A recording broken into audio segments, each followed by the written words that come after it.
continuem doncs, amb la cloenda. Al llarg del dia hem debatut diversos temes i ara imagino que tindrem l'oportunitat d'aprofundir en les dades que ens aportaran tant la directora general com la secretària.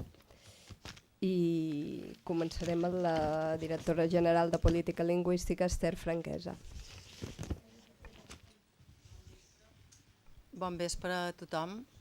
Estic contenta de ser novament aquí i una mica trista d'haver d'estar parlant sempre de drets lingüístics.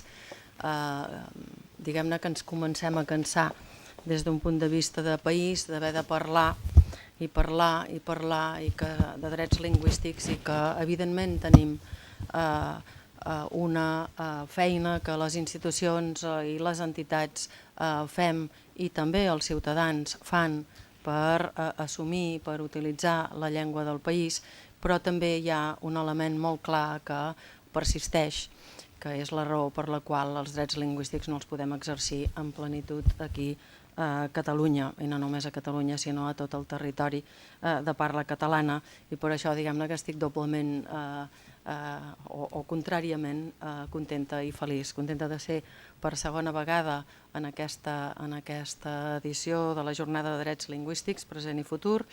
Hem fet ja la primera, donar-hi suport des de la Direcció General de Política Lingüística, perquè això sí que ho tinc clar, continuem necessitant la vostra aportació, l'aportació de les persones que reflexionen, que pensen i que a més ens instigueu una mica a les institucions a anar més enllà del que nosaltres mateixos podem. Per no trepitjar-nos amb dades, deixarem que les dades més del sector de la justícia més o menys les pugui dir novament la secretària. Deixeu-me dir que amb tot, amb el temps que anem caminant en aquest país, la llengua catalana ha fet avenços, tot i la situació demogràfica, que sabeu que ha estat complexa, que s'ha complicat els últims temps, però que la ciutadania respon positivament i en tot cas, a hores d'ara, Catalunya té 6 milions de persones adultes que entenen la llengua catalana. 5 milions de persones la parlen i la saben parlar i 4 milions de persones la poden i la saben escriure amb qualitat i amb normalitat. I a més que tenim, ho sabeu vosaltres, una presència en molts àmbits, en l'entorn quotidià i en molts àmbits amb una normalitat prou bona o que hi tendeixen, àmbits que fa uns anys potser no hauríem ni somiat. La música, per exemple, la llengua, en l'àmbit de la literatura, fins i tot creix, que ja és increïble, hem aconseguit de començar a créixer en l'àmbit del cinema perquè hem canviat les polítiques i estem entrant la llengua catalana en l'àmbit de cinema, en les noves plataformes i noves finestres de distribució del cinema i per tant, quan no hi ha inconvenients, la llengua avança perquè els parlants ho volen i perquè els ciutadans ho volen. És molt lluny, els mitjans de comunicació, evidentment, tenim una normalitat de l'ús que és sempre a l'alça, com ho ha estat també a l'alça el nivell de coneixement de català dels nostres ciutadans.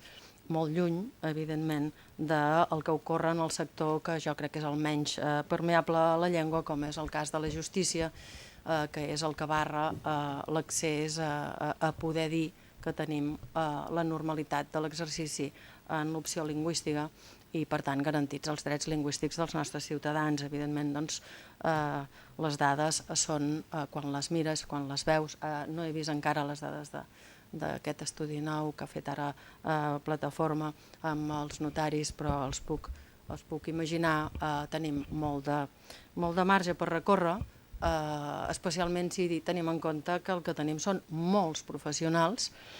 Això sí que me'ls deixeu dir perquè són 700 jutges a Catalunya, 20.000 advocats, un miler de procuradors, 200 registradors, 4.000 graduats socials i si fa no fa 440 notaris, això m'ho podeu corregir. En tot cas, tots sumats, xifra amunt, xifra avall, és molta gent com perquè tinguem uns índexs tan baixos. És a dir, que a vegades anem a tocar la cresta en els nostres ciutadans i potser hem d'agafar el toro per les banyes, i que també ho fem, i començar a demanar que realment els qui exerceixen, els operadors que exerceixen, també compleixin una mica la seva part. En tot cas, sembla que amb els anys que han passat, jo diria que 300, doncs, i no ho dic en broma, pel que fa a l'àmbit de la justícia, en l'àmbit que afecta en aquest entorn més formal, doncs no ens hem tret de sobre el decret de nova planta. I ara és més viu que fa un any. Fa un any no imaginàvem que seríem on som. Estàvem albirant més aviat un futur molt esperançador.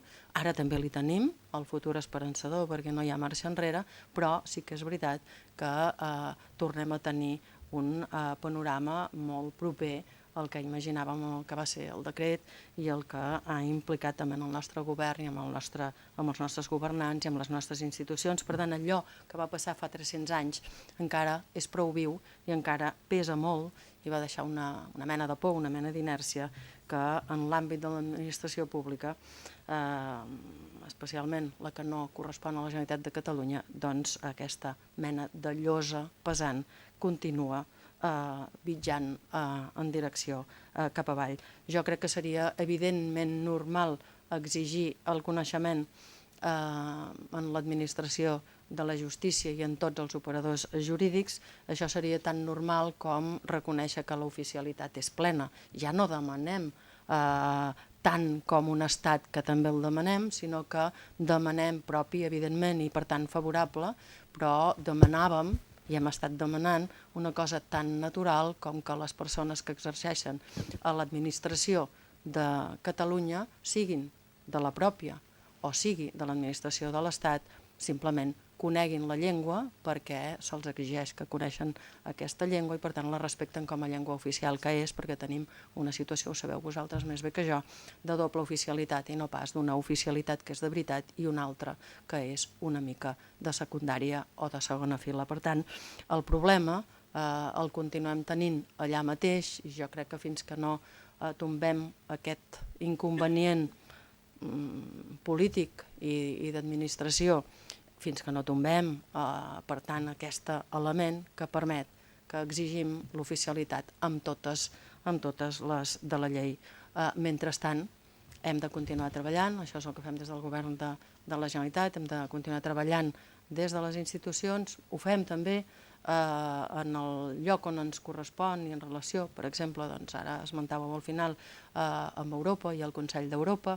Nosaltres fem un informe detallat i parlem amb el Consell d'Europa i els enviem directament l'informe que nosaltres fem sobre l'aplicació de la Carta Europea de les Llengües Regionals i Minoritàries per part de l'Estat espanyol, que com us podeu imaginar, doncs s'esgarrifen quan ho llegeixen. Passa això, perquè és veritat que quan parles amb ells directament no s'acaben de creure que això pugui ser així quan tu dius això directament, però l'Estat espanyol continua enviant un informe que aigualeix i que no diu exactament el que està passant en els nostres territoris. I el Consell d'Europa continua dient a l'Estat espanyol que faci el favor de modificar la seva política en relació al reconeixement de l'oficialitat plena i que les autoritats judicials utilitzin i exigeixin en tota comunitat autònoma on hi ha una altra llengua oficial que no sigui el castellà, que les llengües tinguin la disponibilitat lingüística que han de tenir.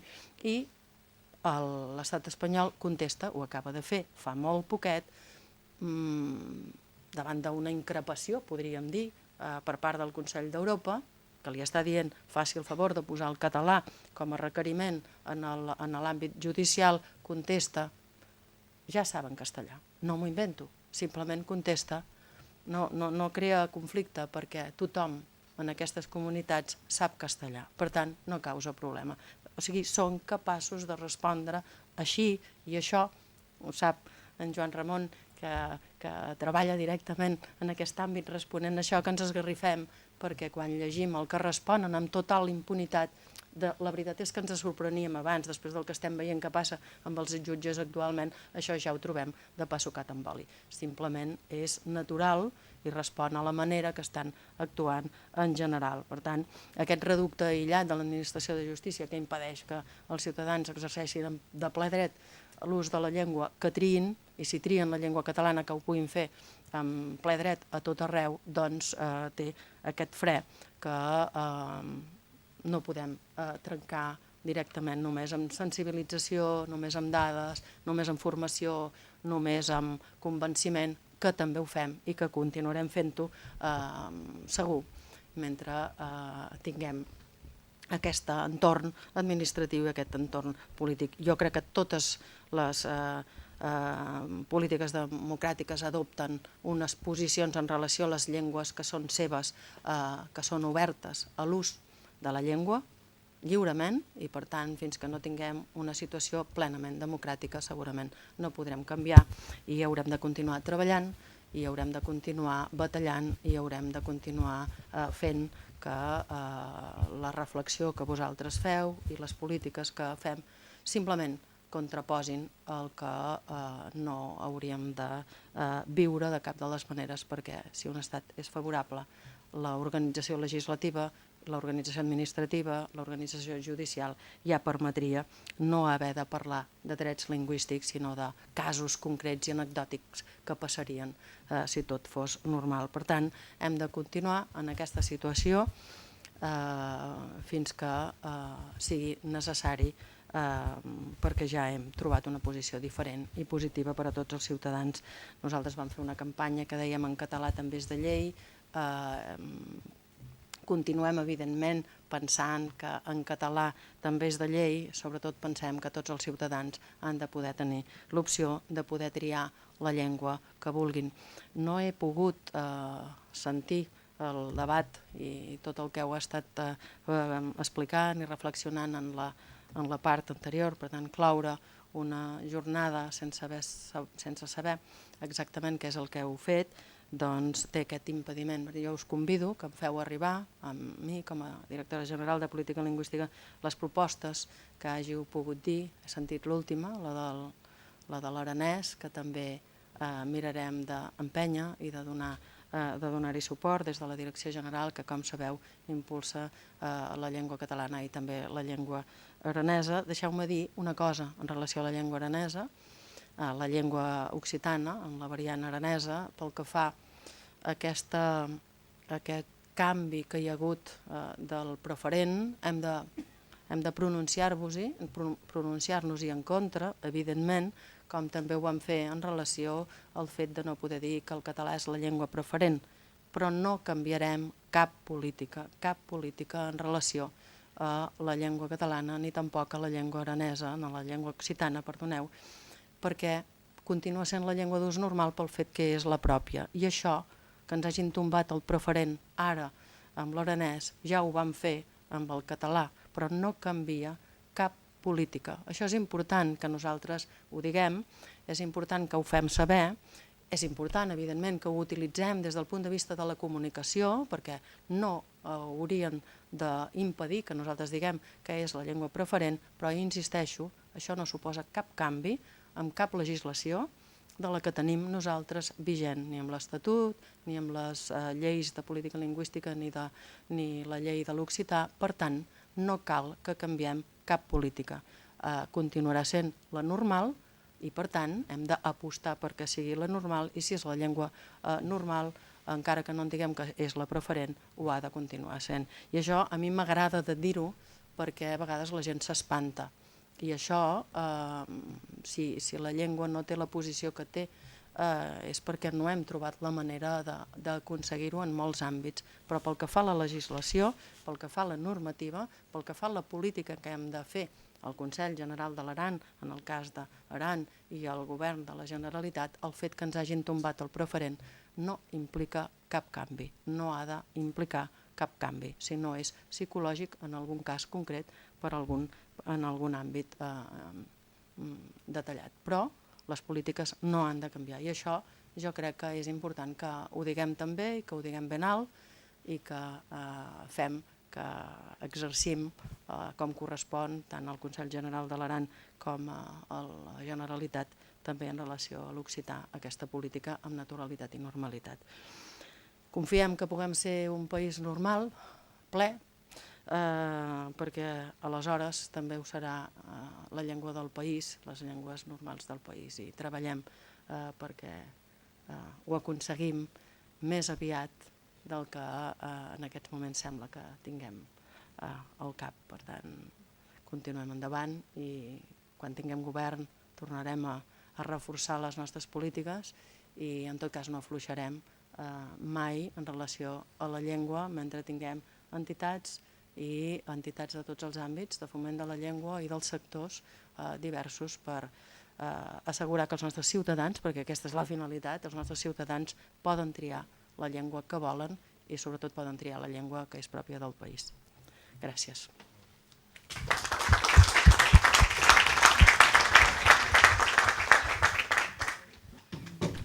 Gràcies, directora.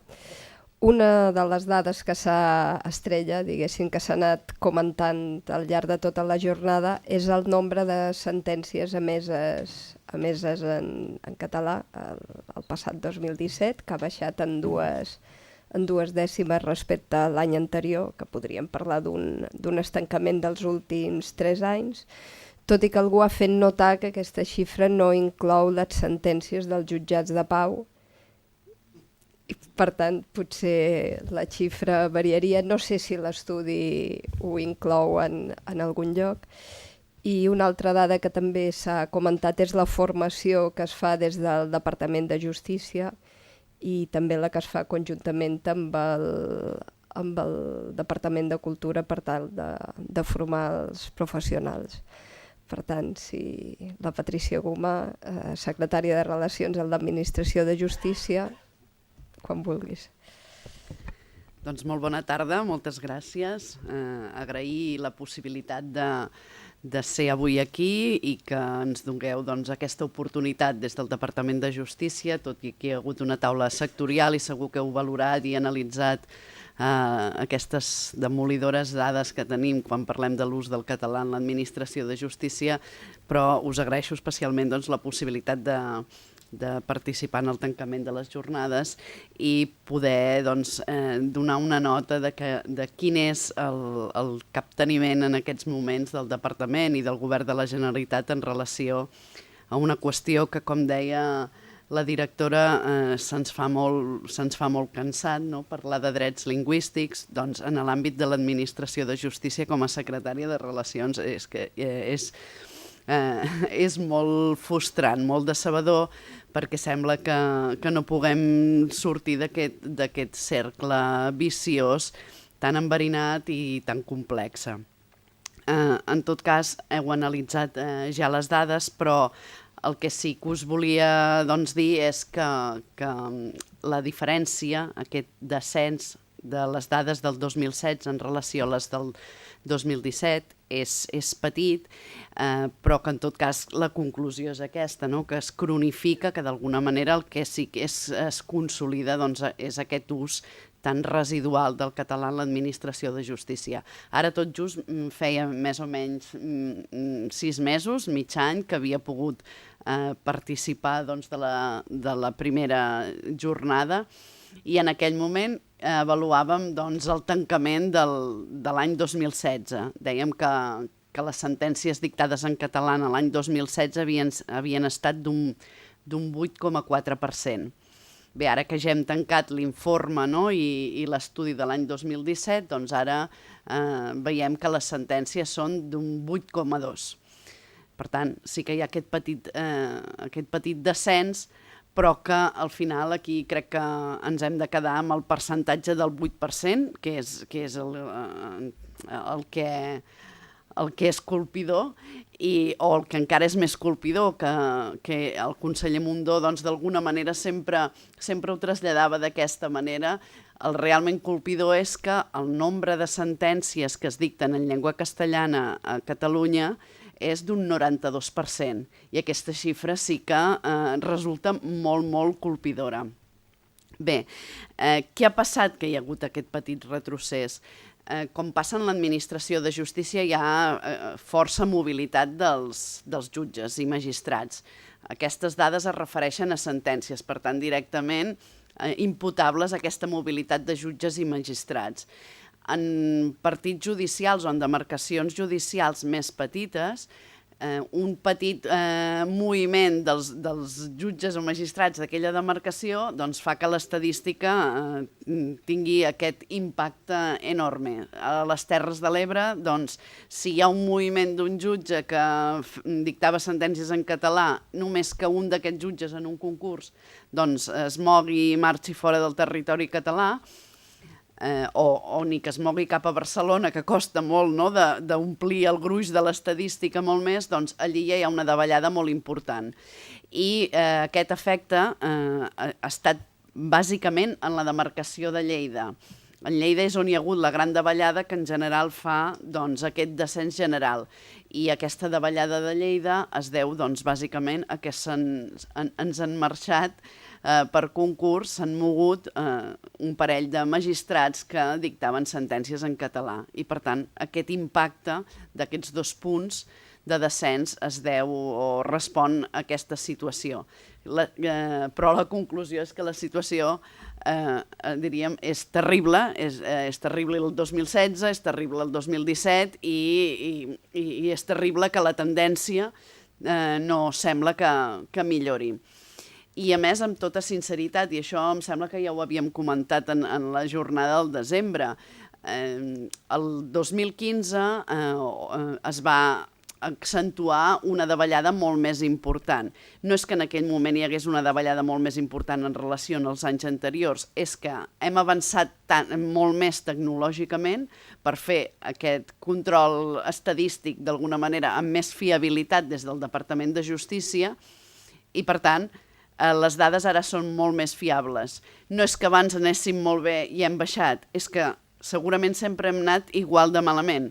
El que passa que ara doncs, tenim molta més fiabilitat, atès que en l'àmbit de l'administració de justícia doncs, cada vegada hi ha una implementació en més jurisdiccions de l'e-justícia, que és el procés digital amb què estem modernitzant doncs, la nostra administració de justícia i ens dona doncs, un control i una fiabilitat molt major en revisar doncs, quines sentències s'han dictat en català. Per tant, no és que hagi passat alguna cosa en aquests darrers anys, alguna cosa que ens ha fet davallar moltíssim. És que sempre hem estat en una situació doncs, molt crítica. Això és com quan tenim detectada una malaltia, i aquí la tenim detectada, no? És a dir, la diagnosi està feta i està feta a la perfecció. A més de tenir detectada la malaltia, aquesta diagnosi la tenim ben feta, sabem quina és la medicina que curaria en gran part aquesta malaltia.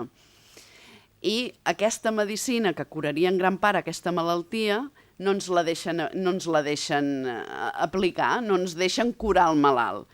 I en aquests moments doncs, el Departament i el Govern de la Generalitat doncs, el que fa és amb aquest malalt terminal es dedica doncs, a hidratar-lo perquè no acabi morint-se a les nostres mans i unes cures mínimes. Doncs això és el que ens està passant amb el català a l'administració de justícia. La diagnosi és claríssima, aquest ús absolutament inadequat si entenem quin és l'ús social del català en tots els altres àmbits de la vida quotidiana dels ciutadans de Catalunya i la medicina que curaria la medicina que curaria aquesta malaltia greu, terminal, és l'obligatorietat de conèixer el català per part dels operadors jurídics, per part de jutges i magistrats, per part de fiscals, per part de lletrats de l'administració de justícia, i aquesta obligatorietat doncs és la medicina que no ens deixen aplicar. Com arribaríem a aquesta obligatorietat? Doncs ho sabeu perfectament que això és a través d'una modificació legislativa, s'hauria de modificar l'article 231 de la Llei Orgànica del Poder Judicial i no hi ha, diríem, cap voluntat política de que hi hagi aquesta modificació legislativa. Hi ha hagut molts intents de fer aquesta modificació legislativa i tots han decaigut. En cap moment ha assolit la majoria suficient aquesta reforma en el Congrés per donar solució a aquest conflicte. En aquests moments, per enèsima vegada, s'està tramitant una reforma de la llei orgànica del Poder Judicial i una de les esmenes que estan vives en aquests moments, perquè encara no s'ha tancat la votació de les esmenes a la reforma de la llei orgànica del Poder Judicial, és aquesta, la recurrent reforma de l'article 231, amb la qual tenim, diríem, zero expectatives posades de que prosperi, no? Per tant, aquesta és la situació i aquesta és la frustració que d'alguna manera us trasllado. Que fos obligatori el coneixement del català en l'administració de justícia, d'avui per demà ens solucionaria el problema? No, però és la base, és el mínim per començar a avançar. I mentre això sigui un mèrit i no un requisit, una obligatorietat, doncs no ens en sortirem. I això passa en molts altres àmbits que ens poden venir al cap, que fins que no hi ha hagut una obligació per llei, doncs no ho hem solucionat. I a mi em ve molt ràpid el tema de la paritat, no?, al cap, com a la comparació més fàcil. Quan deixem les coses a la bona voluntat de les parts dels intervinents, doncs no acaben de prosperar. En el moment en què hi ha hagut una llei que ha marcat unes quotes de paritat, doncs sí o sí s'ha hagut d'incorporar el percentatge de gènere que calia en diferents àmbits de representació. I fins que no hi ha sigut, tothom en el pla teòric ho compartia, però a l'hora de posar-se a la feina, en la pràctica, no passava. Doncs això és molt similar. El departament, com us deia, ja que no pot aplicar l'antibiòtic que cura la infecció, el que fa és hidratar el pacient i no el deixa morir. Com hidratem el pacient? Doncs tenim diferents mesures d'incentiu i de foment. I jo us volia parlar, segurament ja ho heu desenvolupat, però sí que us volia parlar de 3 blocs o 3 aspectes, que és el que nosaltres com a departament intentem fer, amb major o menor èxit. I aquí també em deixareu que faci algun anàlisi crític, ja que tenim els representants de l'advocacia, d'alguna d'aquestes mesures de foment i incentiu. Són 3, bàsicament, o s'agrupen en 3 blocs. Un és tot el que es refereix a l'assessorament que des del Departament de Justícia fem en aquest àmbit. El Departament de Justícia té un tresor, que és un petit exèrcit de dinamitzadors lingüístics. I aquests dinamitzadors donen servei als 49 partits judicials de Catalunya. I aquests dinamitzadors estan en els partits judicials, estan en els jutjats i estan a disposició dels òrgans judicials que els requereixin. I aquests dinamitzadors, continuo, no? Que estan a tots la pantalla.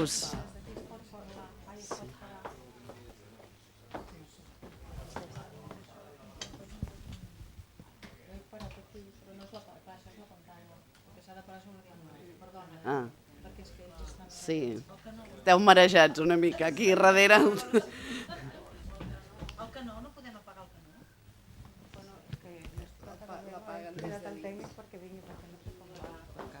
Sí, continuo, amb rapidesa, doncs. Us parlava del nostre petit tresor, no? Aquest exèrcit de dinamitzadors lingüístics que estan a disposició dels òrgans judicials, dels 49 partits judicials de Catalunya.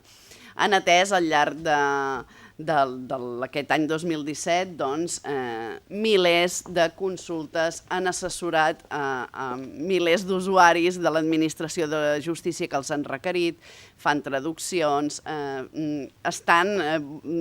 són uns herois perquè treballen en un àmbit, en un món molt hostil i posen tota la bona voluntat, tota la predisposició i es troben sempre moltes dificultats per fer la seva feina. I per tant, aquest assessorament, que sapigueu que és el nostre tresor, que el preservarem i l'intentem cuidar i té els resultats que té. Fan molta feina, però d'una qüestió en la que ens hem adonat és que les persones, els òrgans judicials, els jutges i magistrats que més requereixen d'aquest assessorament justament ja són els òrgans judicials, els jutges i magistrats que treballen en català. Per tant, a vegades és una qüestió que es retroalimenta una mica, no? I denota quines són les persones que tenen interès encara en millorar les seves competències lingüístiques. Un altre àmbit d'assessorament important pel departament és tot el que es refereix a les noves tecnologies, aquest nou sistema digital que estem implantant per modernitzar l'administració de justícia, que és l'e-justícia. Bé, l'e-justícia és un gran projecte tecnològic, en aquests moments és el primer projecte tecnològic del govern de la Generalitat. I aquest projecte avança molt bé perquè ja està complert en les jurisdiccions civil i social, avançarem i acabarem de tancar la jurisdicció contenciosa i ens quedarà la construcció i implementació de l'altra gran jurisdicció que és la penal. Bé, és un canvi important en relació també al sistema antic que encara conviu amb aquest sistema nou i és el que s'aplica que els juristes el coneixereu, el TEMIS, és el que s'aplica en la jurisdicció penal. I és un canvi rellevant perquè aquest sistema el que estem impulsant és que per defecte ens guiï, ens porti al treball en català. No vol dir que no hagi d'haver-hi el mirall en castellà i que automàticament els jutjats el canvin per treballar en castellà, però diríem que el camí natural, el que condueix a la justícia, és el català. En aquest e-justícia hi ha tots els documents, les plantilles en català, milers de formularis en català que són contínuament revisats i actualitzats. I això ho lligo amb tota la legislació i l'esforç que també es fa des del departament per tenir tota la legislació consolidada, traduïda al català i penjada a la web i al portal LexNet. I aquest seria el primer bloc del que es volia parlar, no? Tot l'esforç en assessorar, en acompanyar i en que tecnològicament ho tinguem tot predisposat per treballar en català. El segon bloc és el de la formació. Aquests dinamitzadors lingüístics també del que parlaven també fan tasques de formació i no deixem d'insistir en que tots els funcionaris de l'administració de justícia es formin en català quants més millor. I en realitat són molts els funcionaris que al llarg d'aquests anys s'han format i tenen competències lingüístiques. El problema és que un jutjat funciona una mica com és un petit exèrcit, no? Hi ha una jerarquia molt marcada i depèn del jutge i del lletrat que imposen quina és la forma de treballar en aquell jutjat. Però en tot cas el que sí que és una necessitat i això hi continuarem insistint és que els funcionaris, el personal dels jutjats estigui correctament format en català. I hem innovat en aquest sentit perquè hem incorporat un mòdul pràctic en la formació en català tant pel nivell C com pel llenguatge jurídic, el J. Doncs hem incorporat aquest mòdul pràctic perquè els funcionaris de l'administració de justícia que cursessin això poguessin superar, validar una part dels crèdits per l'obtenció del títol a través de la realització de treball pràctic des del mateix jutjat en català. I per tant, ni que sigui per la formació en concret, en aquell moment aquells funcionaris han treballat en català, no? i si després assumeixen que poden continuar fent encara que no li depengui la convalidació d'un crèdit, doncs alguna coseta que haurem guanyat. I properament també indicar-vos que en l'àmbit de la formació iniciarem també una nova formació innovadora i és en relació als interins. Nosaltres gestionem una gran borsa d'interins que són funcionaris de l'Administració de Justícia. El departament gestiona al voltant de 7.500 treballadors, funcionaris que són els que treballen en els òrgans judicials. D'aquests 7.500 treballadors tenim vora 3.500 funcionaris interins. Tenim un percentatge d'interinatge elevadíssim. I aquests funcionaris interins que gestiona el Departament de Justícia, doncs el que hem fet és fer una ordre que es va aprovar l'estiu passat i ara es consolidarà amb les noves borses d'interins formades en base a aquesta nova ordre que vam regular. Doncs en aquesta nova ordre que vam regular el que fem és determinar que hi ha... Ara sí. Dic, a veure si sortirem aquí volant. Despeguem, definitivament. Doncs en aquesta ordre d'interins el que farem és que els interins que demostrin que treballaran en català, que adquireixin el compromís de treballar en català al jutjat, doncs adquiriran uns mèrits que els hi permetran guanyar punts a l'hora d'anar, cada vegada que hi hagi una vacant, adjudicant una plaça preferentment en relació a una altra persona que no tingui aquest mèrit que és la voluntat de treballar en català.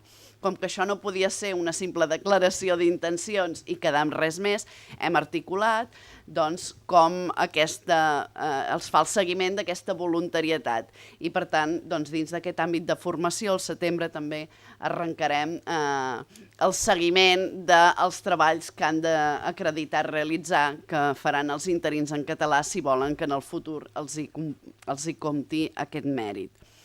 I el tercer dels paquets, el que em volia referir, és el dels incentius econòmics.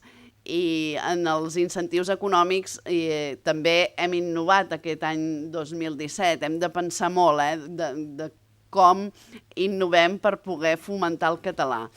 I conjuntament, pensant conjuntament amb el CICAC, vam arribar a la conclusió de que sí que és picar amb ferro fred en l'àmbit dels jutjats, però que en l'àmbit de l'advocacia també podíem fer-hi un esforç. Fer-hi un esforç i un replantejament i una nova pensada. Per què? Perquè l'advocacia és bàsicament la porta d'entrada d'un procediment en els jutjats i els advocats, per definició, és més fàcilment que siguin persones arrelades al país que no els funcionaris o els jutges i magistrats, que hi ha aquesta mobilitat. Per tant, com a persones arrelades al país, com a persones que en un gran percentatge tenen la llengua catalana com la seva llengua habitual, vam pensar que estaria bé que fessin l'esforç en major mesura d'iniciar els procediments en llengua catalana. Això no implica que el jutge resolgui en llengua catalana els procediments que s'han iniciat en llengua catalana, ja ho sabem. Però si hi ha molts procediments, moltes demandes, moltes contestacions a les demandes que són en català, doncs li posem una miqueta més difícil al jutge que sempre s'aparti dels escrits de les parts i de com ha anat evolucionant aquell procediment. Perquè es tracta d'això, de trencar una mica aquest cercle viciós. Al final el jutjat és un territori una mica contaminat lingüísticament. Sí que sabem que hi ha un senyor que decideix molt perquè és al final qui sentencia i que en el jutjat segurament les persones que es troben en la situació d'haver passat per un judici no hi van per... La seva prioritat no és defensar els drets lingüístics allà, sinó que estan capficats segurament sempre per resoldre un problema que els amoïna molt, no? I, per tant, en totes aquestes connotacions sí que hem d'entendre que si els advocats treballen més en català, malgrat tots aquests entrebancs, i es va descontaminant una mica aquesta perversió que es genera en els jutjats, doncs sembla que al final ho podrem aconseguir. I què és el que vam decidir fer amb el Consell d'Advocats de Catalunya? Doncs un conveni, un acord, en què nosaltres pensàvem anem a deixar l'àmbit dels jutjats, anem a incentivar els advocats, com ho podem fer, i vam arribar a la conclusió que sol ho podíem fer a través de l'assistència jurídica gratuïta, que és el vincle del departament en l'advocacia. I a través d'aquest vincle el que vam acordar és que incentivaríem els advocats del torn d'ofici amb una petita, no és cap fortuna com us podeu imaginar, però sí que amb una petita compensació per tots aquells escrits iniciadors de procediments que es presentessin en llengua catalana. I això doncs, ho hem estat aplicant, vam signar aquest conveni a finals de l'any 2016 i s'ha aplicat per primera vegada en la història al llarg de tot l'any 2017. Bé, aquí és on us volia dir que tenim marge de millora també. Tenim marge de millora perquè segurament esperàvem que tindria més èxit l'acollida d'aquest projecte. Més o menys han estat un 21% dels advocats de l'assistència jurídica gratuïta del torn d'ofici que s'han inscrit, perquè això era un programa en el que voluntàriament els advocats s'inscrivien i després això es anava gestionant a través dels col·legis i el departament, igual com es gestionen les actuacions d'assistència jurídica gratuïta. Doncs bé, jo crec que aquí sí que quan ho puguem tornar a engegar, que aquesta és una altra que ara explico, sí que tindríem marge de millora. I sobretot on hauríem d'incidir és en... Ja acabo, no? És en Barcelona, perquè Barcelona és el gran gruix de l'assistència jurídica, del nombre d'advocats d'assistència jurídica gratuïta, no? I per tant és allí a Barcelona on els números ens han fallat perquè això tingui un gruix molt més rellevant. En tot cas, la mala notícia és que ho vam aplicar al llarg del 2017 i no ho estem podent aplicar en aquest any 2018. Per què? Perquè era un conveni anual que, òbviament, si haguéssim estat en circumstàncies normals, hauríem tornat a acordar al llarg de l'any 2018. Això no ha estat possible. Quan va acabar l'any estàvem intervinguts i no ha estat un projecte polític que hagi tingut l'interès i les facilitats per tornar-ho a fer. És compromís del departament que quan tinguem un govern aquesta és una de les prioritats, tornar a repescar i engegar el conveni i aplicar-lo els mesos que ens quedi i tant de bo el puguem anar a aplicar durant molts anys, perquè segurament també és una flor no fa estiu, i un any necessita també més temps per conèixer-se, per consolidar-se i perquè els advocats a poc a poc vagin integrant-se. En tot cas, a veure si aviat podem seure, negociar-ho i novament posar-ho en marxa. Per acabar, dir-vos que en fi, que aquesta és la radiografia, som on som, però no podem perdre l'empenta i la força per lluitar en una cosa, en allò que és de justícia. Crec que hem de requerir a l'Estat i impulsar la modificació normativa, legislativa, tantes vegades com calgui i evidenciar tantes vegades com calgui que no tenen interès, que aquesta no és una qüestió que posin en valor, i al final no posen en valor la defensa d'un dret, que són els drets lingüístics. Els han requerit, l'Estat ha estat requerit, com deia, arrel del Consell de Ministres, de la Comitè de Ministres del Consell d'Europa, ha estat requerit en diferents ocasions. Nosaltres, quan ens vam adreçar al president del Consejo General del Poder Judicial i al ministre de Justícia, quan va haver-hi l'informe i, com deia la directora, la resposta és decebedora, que ho plantegen en un terme de conflicte d'interessos entre el dret lingüístic però el règim estatutari del jutge, que em pot resultar perjudicat, i sembla que és prioritari que la mobilitat dels jutges no en pugui resultar perjudicada. Per tant, no ens hem de cansar de posar de manifest que ens es tanquen la llum i tot, que hi ha aquesta poca voluntat de l'estat espanyol. Continuem resistint i persistint per guanyar aquesta batalla. Moltes gràcies. Doncs tanquem aquí la jornada, simplement comentar que recollirem les propostes en un document que us farem arribar i en breu rebreu l'enllaç als vídeos de la jornada per si us heu perdut alguna de les taules. Moltes gràcies a tots per assistir-hi.